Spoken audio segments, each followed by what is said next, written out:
The first arrow split the barrel stave an inch from Ghorza Ironblood's ear, and she did not so much as blink. She was already moving, her tower shield catching the second shaft with a crack that rang out over the wind-lashed causeway, and her voice came low and hard through the dark. "Stay behind the grain, farmer. This is not your fight." Harlan Alden did not stay behind the grain.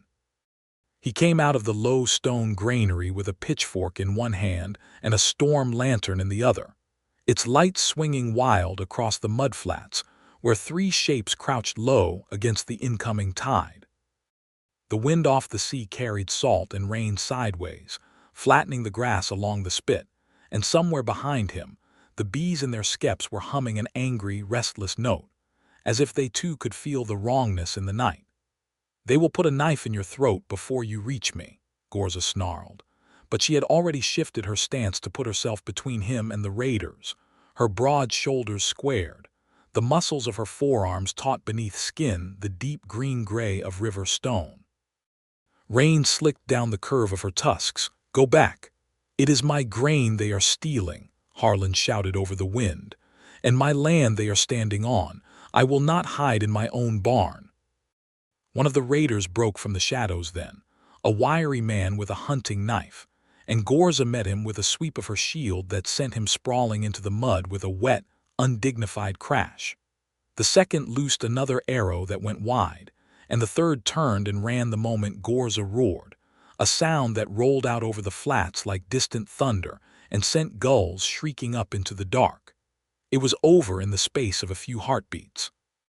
The wiry man scrambled up and fled after his companions, and the three of them splashed away across the shallows before the tide could close the causeway and trap them on the spit until dawn.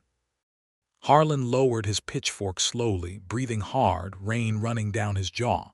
Ghorza rounded on him, her tusks bared, more furious than he had ever seen her. "You are a fool," she said, "a brave fool and still a fool. I was ordered to guard the grain, Harlan Alden, not you. If you die on this spit because you would not stay behind a wall, it changes nothing for me. My orders remain the same." "And yet," Harlan said, when he had caught his breath, "you put yourself between me and the arrows before you put yourself between them and the grain." Ghorza said nothing to that. She only turned and stared out at the dark water rising fast over the causeway stones, swallowing the only road that connected Wickmere Spit to the mainland, and did not answer him at all. It had been 2 months since she first walked up that causeway, and Harlan Alden had not had an easy night's sleep since. He remembered the day she arrived with unusual clarity, the way a man remembers the day lightning struck a tree he was standing beside. It had been market day in Grey Harbor, and word had gone round the tavern and the trading post alike that the Crown's treaty with the Orc clans required a watcher to be posted on every grain tithe along the border coast, and that Wickmere Spit, being the farthest and loneliest holding, would receive one of the Ironblood clan's own. Harlan had expected a brute. Half the town had gathered near the market cross just to see one arrive. Farmers and fishwives and the blacksmith's apprentice all craning their necks, some with hands resting near belt knives they did not truly intend to use, all of them wearing the particular stiff-shouldered wariness that decades of border war had carved into every soul on that coast. What walked up from the harbor road that morning was not a brute. She was tall, taller than any man in the crowd, with shoulders built for carrying a shield through a shield wall, and a waist that curved beneath fitted leather armor the color of dark bark, laced tight up the front and buckled at her hips, cut close enough to move like a second skin, rather than hang like a soldier's issued gear. A long knife rode at one thigh, a war axe at her back, and her black hair was bound in a single thick braid threaded through with small iron rings that clinked softly with each stride. Her eyes were a startling amber, sharp as a hawk's, and when they passed over the gathered townsfolk, more than one man looked away first. She had looked at Harlan Alden longest of all, perhaps because he was the only one who did not look away, and perhaps because the Reeve's clerk was already reading out in a bored nasal voice the parcel of land she had been assigned to watch. "Wickmere Spit," the clerk had read. Tithe grain of one Harlan Alden, beekeeper and vintner, to be guarded under treaty terms until the autumn tally. And the farmer? Ghorza had asked, in a voice that carried without being raised, a voice like gravel poured slow from a sack. The clerk had blinked at her, surprised to be addressed at all. The farmer is no concern of the treaty. You are to guard the grain owed to the crown and to your own clan as reparation, nothing more. That is a strange order, she had said, to guard a man's harvest and be told not to notice the man. Reeve Corbin Vane, standing near the clerk in his fine gray coat with its fur collar, had smiled the thin smile of a man who enjoyed being obeyed more than he enjoyed being liked. The treaty is precise, Watchwoman. You will find precision is a comfort in time. Guard the grain. The farmer's welfare is his own business, and the crown's, and not yours to trouble over. Harlan had not liked the way the reeve said it, as if he were laying the first stone of some plan whose shape only he could see. But he had said nothing, because in those days he was a man who kept mostly to himself, tending his bees and his vines on a spit of land so remote that the tide cut it off from the rest of the world twice a day, and he had learned that saying nothing to reeves and their clerks was usually the wiser course. Ghorza Ironblood had walked the length of the causeway to his farm with her pack over one shoulder and her axe catching the morning light, and Harlan had stood in his own dooryard, uncertain whether to be afraid of her or ashamed of the townsfolk who had watched her go as though watching a wolf walk into a sheepfold. "I'm told to guard your grain," she had said when she reached him, looking past him at the low stone granary and the rows of vines climbing their trellises down toward the sea, and the neat skeps of his bees humming along the southern wall where the sun struck longest. "I am told your welfare is not my concern." "That is what they say," Harlan had answered. "Do you agree with them?" He had not expected the question, and it had taken him a moment to find an answer. "I think," he had said slowly, "that a man's grain and a man's life are not so easily kept apart, but I am only a beekeeper. I do not write treaties." Something in her face had changed then, some small easing at the corner of her mouth that was not quite a smile, and she had walked past him into the yard and set her pack down beside the granary door as if the matter were settled, though nothing had truly been said at all. That had been the beginning. In the weeks that followed, Harlan learned the particular music of having another soul upon his lonely spit of land. Ghorza took her duty seriously, walking the perimeter of the grain store at dawn and again at dusk, sharpening her axe by the light of his hearth fire in the evenings while he mended his bee gloves or racked his young wine, and though she said little, she was never truly silent. She hummed sometimes, low clan songs in the Orcish tongue that he did not understand but found himself listening for. She corrected his sword grip once, unasked, when she caught him practicing alone behind the barn with an old blade that had belonged to his father, and did not laugh at him, only showed him patiently twice until his stance held. She was, he came to see, lonelier than she let on. The Ironblood clan had sent her to this remote posting because she had killed a man in a duel some years before, a duel that had been lawful and honorable by every measure of Orc custom, but which had left a debt of blood owed by her enemy's kin, a debt the treaty's long truce had merely delayed rather than erased. Her own people, she admitted to him one night over a shared bowl of rabbit stew, thought her something of a bad omen, a woman too dangerous to keep close to the clan hearths, safer sent to guard grain on some forgotten spit of coastline where her enemies could not easily find her. "They did not send me here to protect anyone," she told him, staring into the fire. "They sent me here because it was easier than deciding what to do with me." "Then they are fools," Harlan had said quietly, "because I have never felt safer than I have these past weeks, with you walking my fences." She had looked at him a long moment after that, amber eyes catching the firelight, and something passed between them that neither one named aloud, though it settled into the room like warmth from the hearth, and lingered long after the fire had banked to embers. It was 3 weeks after that night that they rode together into Grey Harbor for the autumn market, and Harlan first saw, in full daylight and in front of the whole town, exactly how deep the old hatred ran. The market square was crowded that day, stalls heaped with late apples and strings of onions, a cooper hammering hoops onto a barrel near the well, children chasing a loose goat between the wagon wheels. Harlan had come to sell 3 casks of his young wine and to buy nails and lamp oil, and Ghorza had come, as she always did now, because she would not let him make the crossing alone with coin in his purse, not with raiders testing the border more boldly each season. The trouble started at the cloth merchant's stall. A stout woman named Myrna, who had never had a kind word for anyone in her life, orc or human alike, but who found a particular venom for Ghorza that morning.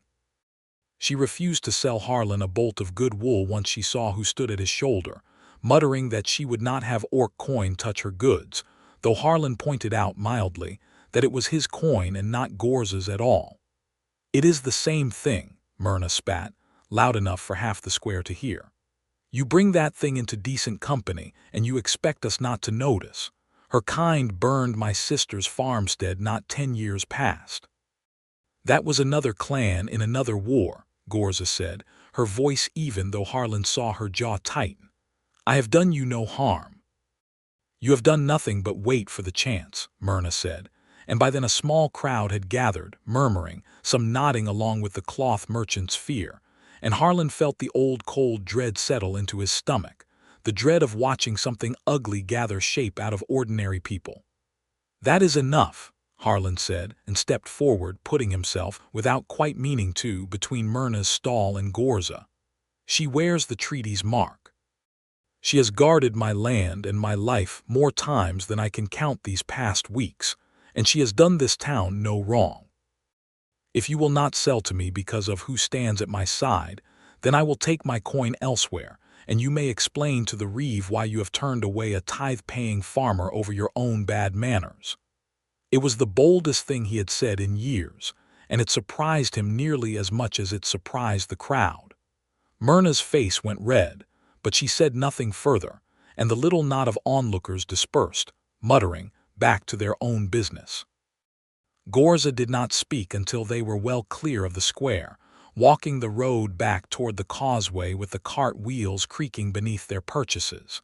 When she finally did, her voice was rougher than usual. "You did not need to do that." "I wanted to. They will remember it. A man who stands for an orc in the open square. It will not be forgotten kindly." "Let them remember it then," Harlan said, and found to his own surprise that he meant it entirely.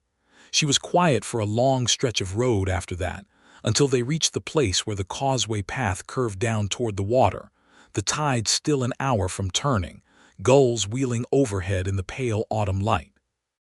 There she stopped and turned to face him, and studied his face with an intensity that made his breath catch.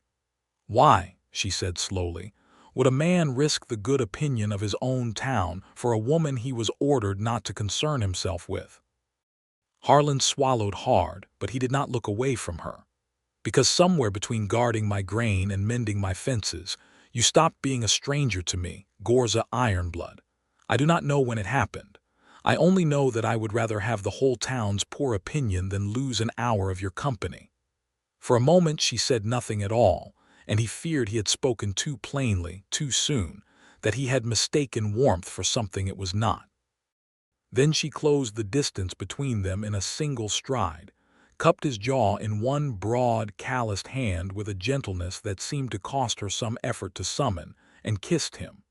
It was not a soft kiss. It was fierce and certain, the kiss of a woman who had decided something and would not be argued out of it, and Harlan felt the whole cold weight of his loneliness crack open inside his chest like river ice in spring. When she drew back, her forehead resting against his, her breath unsteady in a way he had never heard from her before, she said, low and rough, "I was ordered to guard your grain, Harlan Alden. No one ordered me to guard my heart from you. I fear it is too late for that regardless." "Good," Harlan said, and kissed her again. There on the causeway path with the tide creeping slowly in behind them, and for a long while neither of them cared at all what the town of Grey Harbor might think. The weeks that followed were the happiest Harlan Alden could remember. Ghorza's duty did not change, but the shape of the days did. She took to walking the vine rows with him in the mornings before her patrol, tasting the grapes as they ripened and pronouncing judgment on them in blunt orcish fashion. And in the evenings she sat close beside him at the hearth rather than across from it, her thigh warm against his, her fingers finding his in the firelight when she thought he was not watching, though he always was. He taught her to work the bees, showing her how to move slow and calm around the skeps, and she took to it with a fierce delight that surprised them both, standing amid the drifting gold-lit haze of the bee yard at dusk with veil pushed back and her face alight with something like wonder. "They do not fear me," she said once, marveling as a bee walked unbothered along her forearm. "Nothing on this whole spit fears me but the men who come raiding." "I do not fear you," Harlan said. "No," she agreed low. "You never have. I think that is why I could not stop myself loving you, farmer. Everyone else in this world sees the axe first. You saw the woman."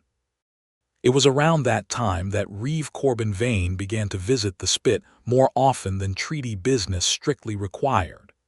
He came the first time under the pretense of inspecting the grain stores, a thin smile fixed on his face as he walked the granary with 2 armed men trailing behind him, though the tithe was not due to be reckoned for another month. He came again a fortnight later to inform Harlan, with false regret, that the Crown's assessors had found his land taxed somehow in arrears, a debt Harlan had never been notified of and could not account for, though Corbin assured him it would be simplest, cheapest, and kindest of the Crown, for Harlan to simply sell the spit outright before matters grew complicated. "This land has been in my family 3 generations," Harlan told him, standing in his own dooryard with Ghorza a silent, watchful shadow near the barn. "I will not sell it over a debt that appeared from nowhere." "A pity," Corbin said, glancing toward Ghorza with poorly hidden distaste. "Debts have a way of growing heavier when a man has fewer friends to help him carry them. I would think carefully, Master Alden, about how much longer your particular arrangement here will be tolerated. The treaty is precise, as I told your watchwoman upon her arrival. She is ordered to guard the grain. Should some misfortune befall you personally, that would be a matter entirely outside her charge and entirely outside mine." He left without waiting for an answer, and Ghorza's hand had gone to the haft of her axe the moment his cart pulled away down the causeway road, her amber eyes narrowed to slits. "He means you harm," she said.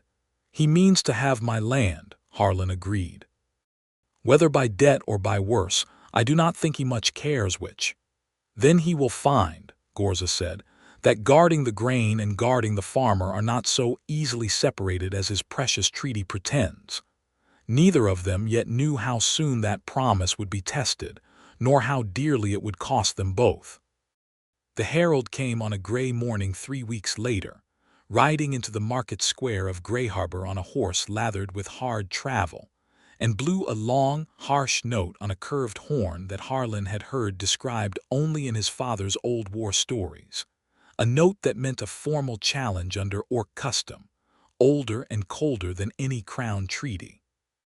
Word spread through the town like fire through dry grass, and by the time Harlan and Ghorza arrived to collect their monthly grain allotment, the square was packed shoulder to shoulder, farmers and fishermen and shopkeepers all craning toward the market cross, where a broad-shouldered orc in dark, ridged armor stood waiting, a war-scarred giant with one tusk broken short and old white scars crossing his throat like a collar.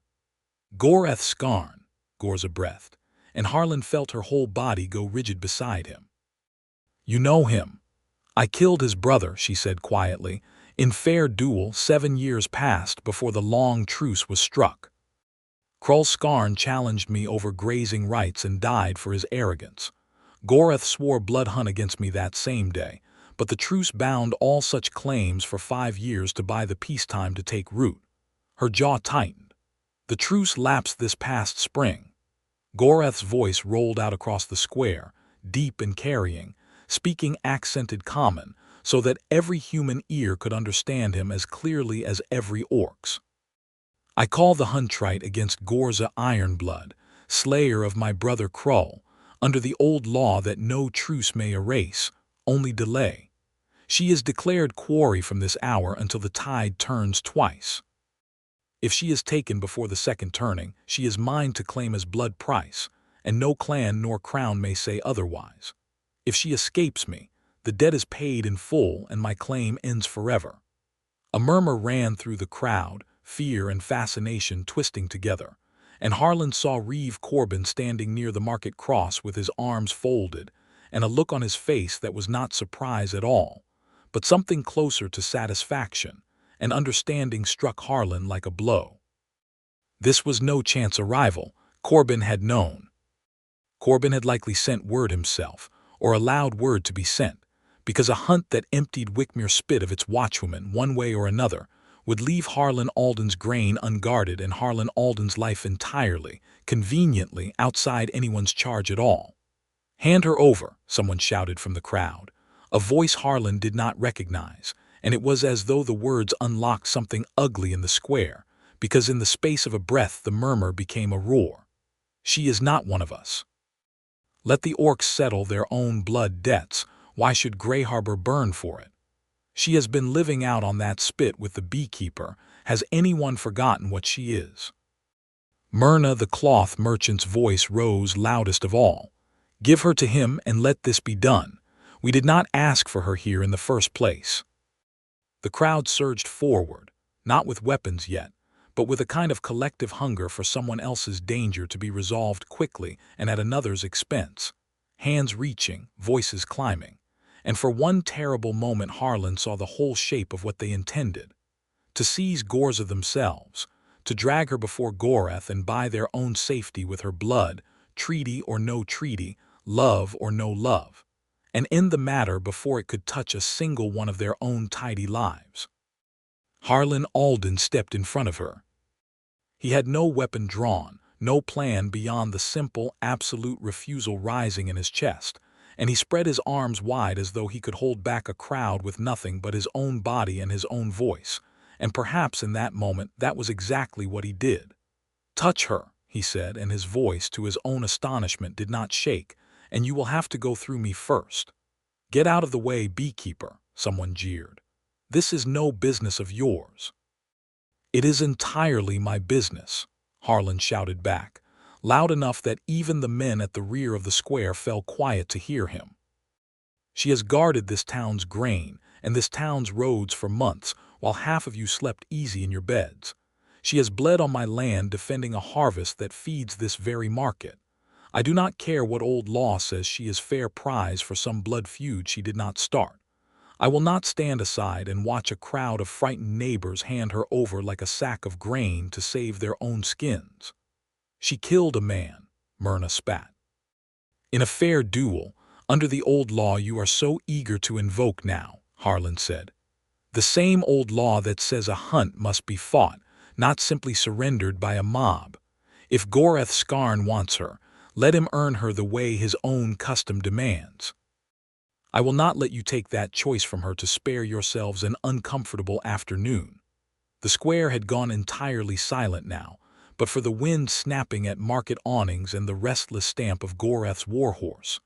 Gorath himself studied Harlan for a long moment, something unreadable moving behind his dark eyes, and then, unexpectedly, he laughed, a short, rough bark of sound. "A human who stands between an orc and her death," he said.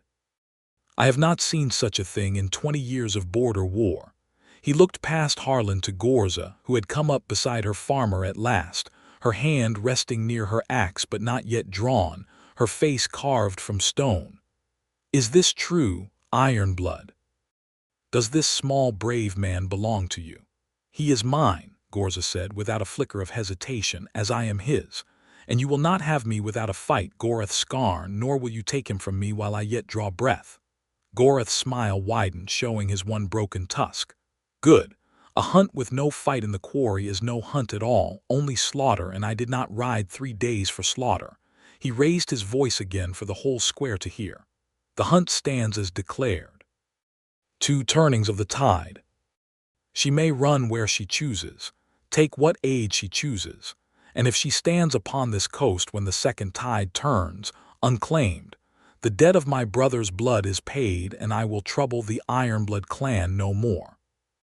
He wheeled his horse then and rode from the square without another word, his small band of warriors falling in behind him, and the crowd broke apart into anxious knots of whispering, some ashamed to meet Harlan's eye, others still muttering that this was all somehow the orc watchwoman's fault for having come among them at all.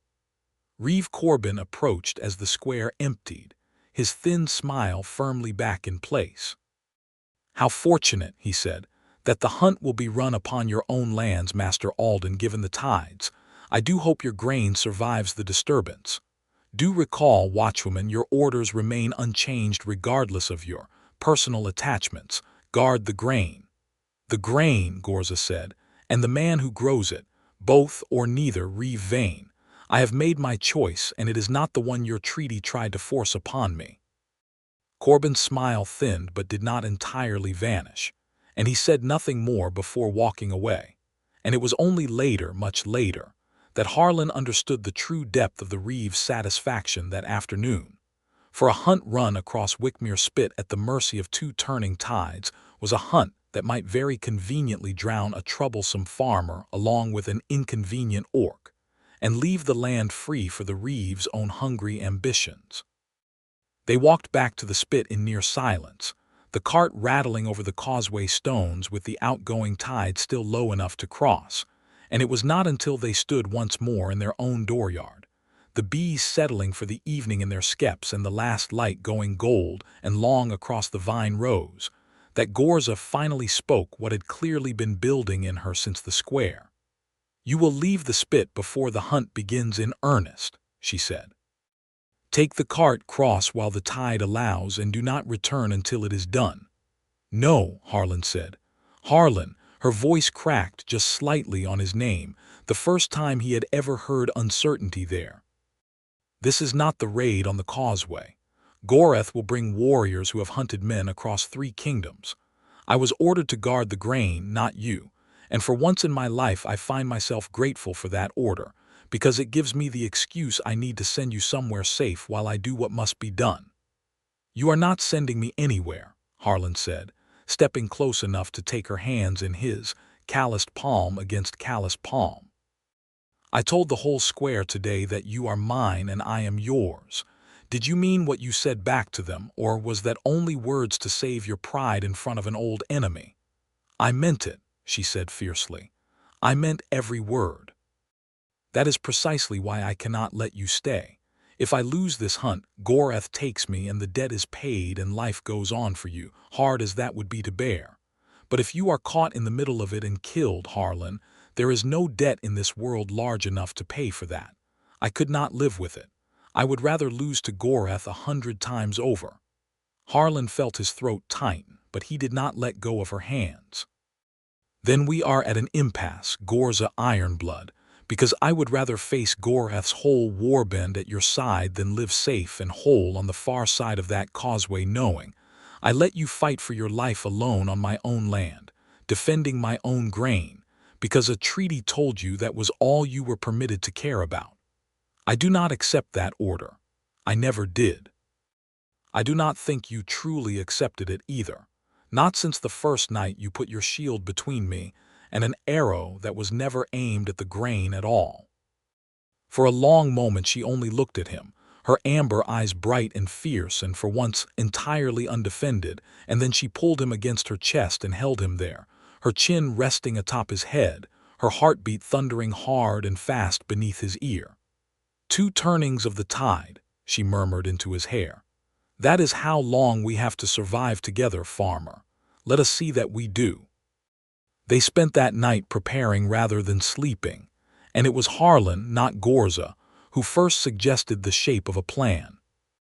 "You know how to fight," he said, laying out his father's old sword and a coil of good rope upon the kitchen table. "But I know this spit better than any warband riding in fresh from the border.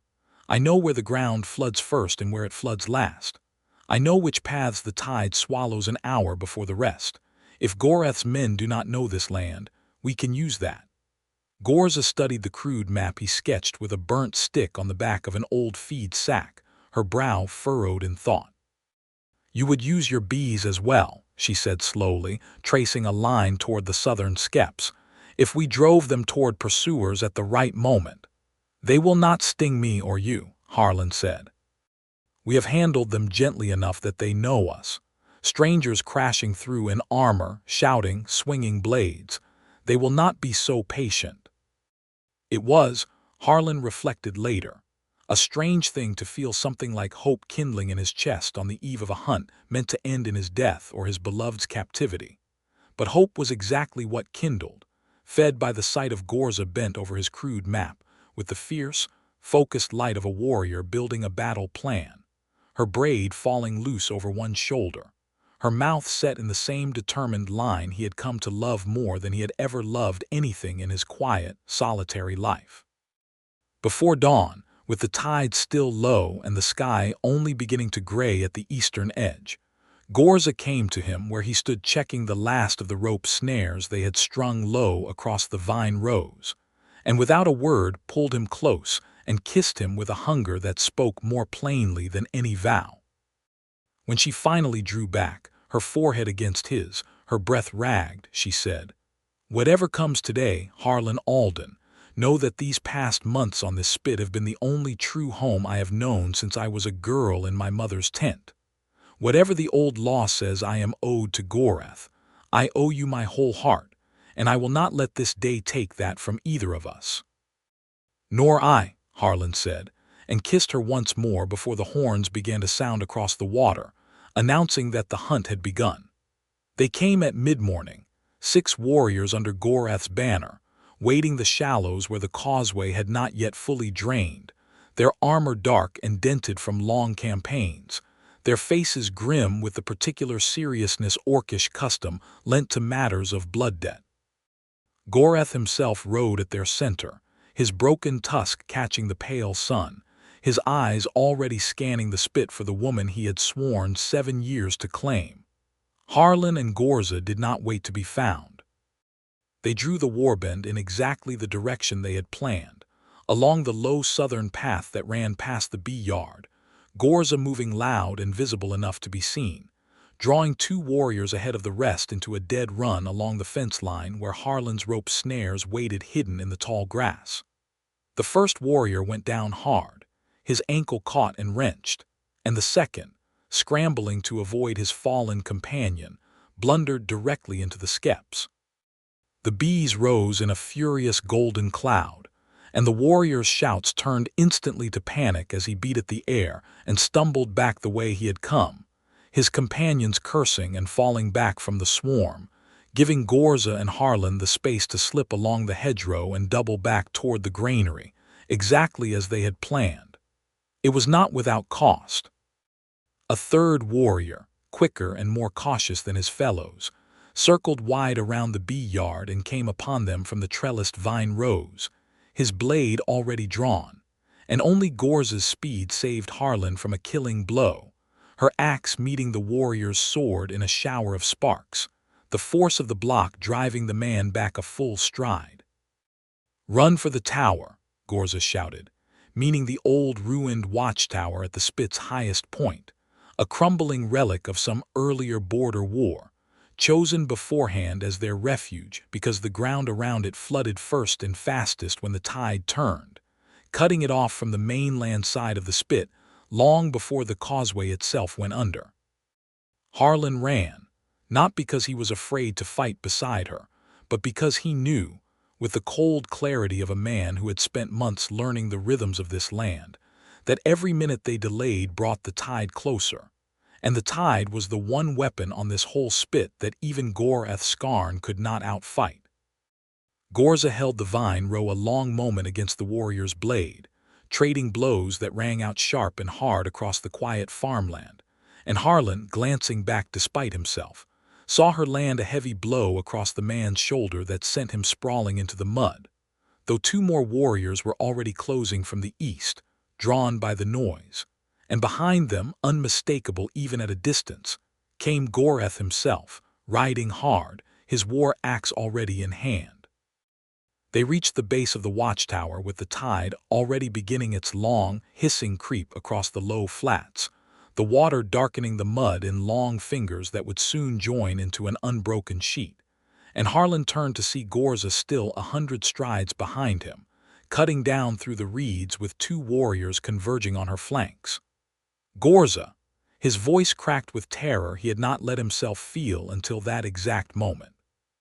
She broke free of the nearer warrior with a brutal shove of her shield, but the second caught her across the back of one leg with the flat of his blade, and she stumbled, going down hard onto one knee in the rising water, and Ghorza was closing fast, his warhorse throwing up sheets of spray, his axe raised. Harlan did not think. He ran back toward her, snatching up a length of the same rope they had used for their snares, his heart hammering so violently he could feel it in his throat, and he reached her just as Ghorza's shadow fell over them both, the great orc reining his horse hard to bring his axe down in a single decisive stroke. Ghorza rolled aside, dragging Harlan down with her into the frigid tidal water, the axe blow splitting the mud where they had stood a heartbeat before, and in the chaos of spray and cold and the roar of Ghorza's frustrated shout, Harlan felt her hand close around his arm with bruising strength and haul him bodily toward the tower steps, even as she herself struggled to rise on a leg that would barely hold her weight. "The water," she gasped. "Harlan, the water is rising too fast. I cannot outrun it, not wounded."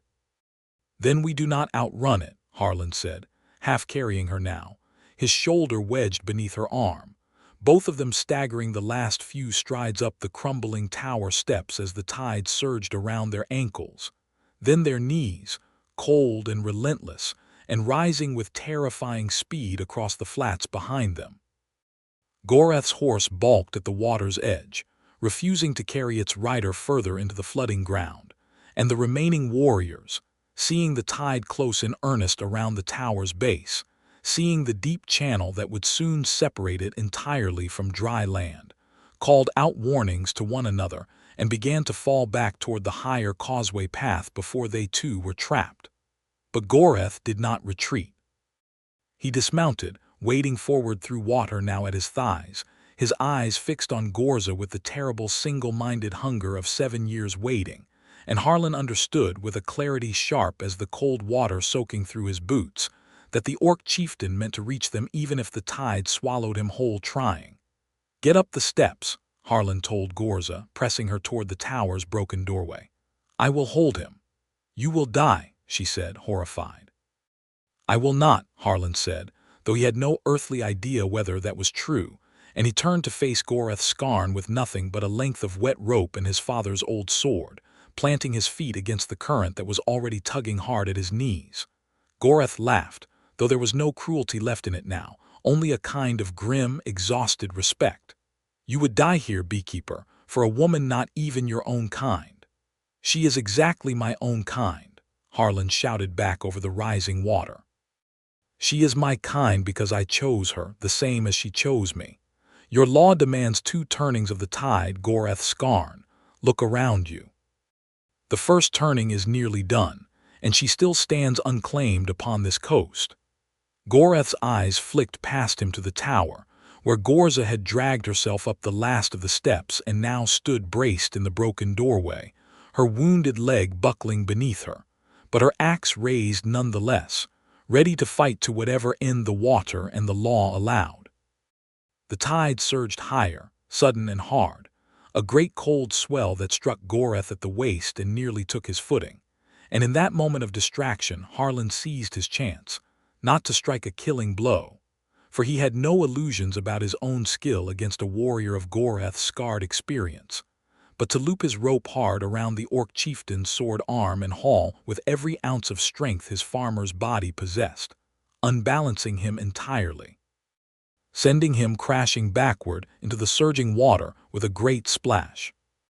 By the time Ghorza surfaced, sputtering and furious, the channel around the tower had deepened past any safe crossing, the water black and swift between the tower's rocky base and the receding shape of the mainland spit, and his own warriors were shouting for him to fall back before the tide claimed him entirely. Ghorza stood a long moment, chest heaving, staring across the widening water at Ghorza standing in the tower doorway and Harlan standing waist-deep before her, sword still raised, refusing to yield an inch of ground though his legs shook with cold and exhaustion both. Then, slowly, deliberately, Ghorza lowered his axe. "The first tide has turned," he called across the widening gap, his voice carrying strange and hollow over the water. "She stands unclaimed upon this coast, defended by a man who would drown before he yielded her. I have hunted many quarry in my years, Ironblood. I have never once seen one so fiercely guarded." He was silent a moment, water streaming from his beard. "My brother's debt was for honor, not for cruelty. I will not drown a farmer to collect it. The hunt ends here. I withdraw my claim before the law forces a worse ending on us both." He turned and waded back toward his own men without another word, and within the hour Harlan watched the small band of warriors retreat back across the causeway path toward the mainland, leaving the spit, and the tower, and the two of them within it, entirely alone with the rising sea. Harlan turned back to Ghorza and found she had sunk down onto the tower steps, her wounded leg stretched before her face pale beneath its usual green-gray strength, but her eyes were fixed on him with an intensity that stole what little breath the cold water had left him. "You fool," she said, though her voice broke on the word. "You absolute, reckless fool. You stood before Ghorza with a length of rope." "It worked," Harlan said, wading the last few steps to her side and sinking down beside her, both of them soaked through and shivering, the tide now a full, cold moat around the tower's base, cutting them off entirely from the mainland until the tide turned again come evening. "It could have killed you," she said, and then before he could answer, she pulled him into her arms with a fierceness that knocked the breath from him entirely, holding him so tightly he could feel her heart pounding hard and fast against his chest, matching the frantic rhythm of his own. "Do you understand what I felt, watching you turn to face him? I have fought in wars, Harlan Alden. I have stood in shield walls against warbands twice this size. I have never in my life been so afraid as I was in that moment, watching a length of rope stand between the man I love and an axe that could split a shield in two." "I could not let him take you," Harlan said, his voice rough, his arms tightening around her in turn, both of them tangled together on the cold stone steps with the sea rising around them and neither one caring at all. Because, for the first time since the herald's horn had sounded across the market square, the fear had finally broken, leaving only the two of them, breathless and shaking and entirely, fiercely alive. "I was ordered to guard your grain," Ghorza murmured against his hair, her voice thick with something that was not quite a laugh and not quite a sob. "I do not think, in the end, I ever truly obeyed that order at all. I guarded the man from the very first night, whatever the treaty pretended otherwise." "I am glad of it," Harlan said, and tilted his face up to kiss her, salt water and rain and the taste of relief on both their mouths, and they stayed there a long while, tangled together on the tower steps, hearts still pounding, while the tide climbed slow and silver around the ruined stones, and the whole world seemed to hold its breath along with them. They were still there, wrapped together for warmth against the evening chill, when the second tide began at last to turn, the water slowly retreating from the flats to reveal the long causeway path once more, and it was in that gray, thinning light that they saw the second party approaching from the mainland, torches held aloft against the coming dark. Ghorza tensed immediately, reaching for her axe despite her wounded leg, but Harlan caught her hand and held it still, squinting at the approaching riders. "That is not Ghorza's banner," he said slowly. "That is the crown's own colors, and unless I am much mistaken, that is Castellan Rourke's standard among them." Castellan Rourke was a name known even on a spit as remote as Wickmere, the crown's appointed lawkeeper for the whole border coast, a woman rarely seen outside the garrison town 2 days' ride distant, and her sudden appearance at the edge of a half-flooded tidal spit at dusk was so unexpected that both Harlan and Ghorza simply stared as the party drew rein at the causeway's edge, waiting for the last of the water to drain enough to cross. It was another hour before Castellan Rourke herself, a stern, gray-haired woman in a traveling cloak over well-worn armor, made her way up the tower steps with two of her own guard flanking her, and found Harlan helping Ghorza bind a proper splint about her wounded leg by lantern light. "I am told," Rourke said without preamble, "that a formal hunt was declared and run to its conclusion upon this spit today, and that Reeve Corbin Vane arranged the timing of that hunt to coincide, quite conveniently, with a false debt notice he intended to use to seize this land the moment its farmer was presumed dead." Harlan straightened slowly. "How do you come to know all that, Castellan?"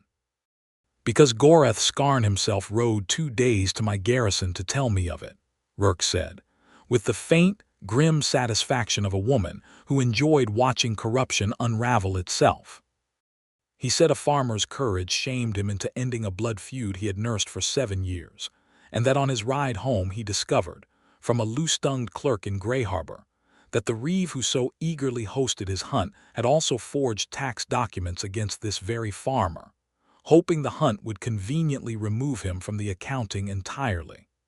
Gorath Scarn, it seems, has no patience left for treachery dressed up as law, orc, or human. He rode to me directly rather than let such corruption stand unanswered." Ghorza let out a short, disbelieving breath. "Gorath Scarn, reporting corruption to a crown official. Strange alliances are born from strange days," Rourke said dryly. "Reeve Corbin Vane will answer for his forgeries before the crown's own magistrate, and this land's tax debt is declared void from this hour, its records struck from the ledger as the fabrication they always were. As for the treaty terms regarding orc watch duty," she added, glancing between them both with something almost like amusement, "I understand there has been some confusion as to whether a watchwoman's charge extends only to grain or to the farmer growing it. I am inclined, given today's events, to consider the matter settled rather firmly in favor of the latter interpretation." It was 3 days later, once Ghorza's leg had healed enough to bear her weight without complaint, and the last of the flood water had drained fully from the tower's base, that word reached them of Reeve Corbin Vane's arrest in Grey Harbor, dragged from his own fine house in his nightclothes by the Castellan's guard while the town looked on. And though Harlan felt no particular joy in another man's downfall, he could not deny the deep, settling relief of knowing the shadow that had hung over his land these past months was finally, fully lifted. The town's mood, too, began slowly to shift in the weeks that followed. Word of the hunt spread along the coast in the particular exaggerated fashion such stories always did, until half of Grey Harbor swore they had seen with their own eyes the beekeeper who stood down an orc warlord with nothing but a length of rope, and the orc watchwoman who had defended his grain and his life both, treaty be damned. Myrna the cloth merchant, of all people, sent a bolt of good wool out to the spit unasked one autumn morning, with no note attached save a single grudging line, "For the watchwoman's winter cloak, if she has no objection to human wool." Ghorza, reading it aloud with no small amount of wry amusement, decided she had no objection at all. It was on a clear evening some weeks after that, with the grapes long since harvested and pressed, and the bees settling deep into their winter quiet, that Ghorza came to find Harlan among the vine rows at dusk, carrying something wrapped in soft cloth that she held with a care he had never seen her afford any weapon. "Among my people," she said, unwrapping it to reveal a narrow band of dark iron worked with small, intricate knots, "when a warrior chooses a mate rather than merely a companion, she forges a token with her own hands and offers it, not as an order or a treaty, but as a choice freely made. I have never forged one before. I did not expect to." Harlan's throat tightened as he looked at the small iron band resting in her broad, calloused palm. "And now," Ghorza said, "I find I have spent every evening this past month at the forge in Grey Harbor, hammering this into shape between patrols because I could not stop thinking of you long enough to leave it unfinished." She took his hand, turning it palm up, and pressed the token into it, her amber eyes steady on his face, stripped of every guard she had ever worn before him. "I was ordered to guard your grain, Harlan Alden. I chose from the very first night to guard you as well, though no treaty asked it of me and no law required it. I am asking you now freely, with no order behind it at all. Will you have me, not as your watchwoman, but as the woman who loves you above every duty I was ever given?" Harlan closed his fingers around the small iron band and found his own answer already rising, certain and unshaking, from someplace deep and long empty in his chest that her presence these past months had slowly, steadily filled. "I have been yours," he said, "since the night you put your shield between me and an arrow that was never aimed at the grain. I will guard your heart as fiercely as you have guarded mine, Ghorza Ironblood, for as long as you will let me." She kissed him then beneath the darkening vine rose, the last light fading gold over the sea, the bees quiet in their skeps and the tide beginning its slow, familiar creep across the flats toward the causeway. And for the first time in all the long, solitary years Harlan Alden had spent upon that windswept spit of land, the coming dark held no loneliness in it at all, only the warm, certain weight of her arms around him, and the whole wide, waiting future they had chosen together to guard.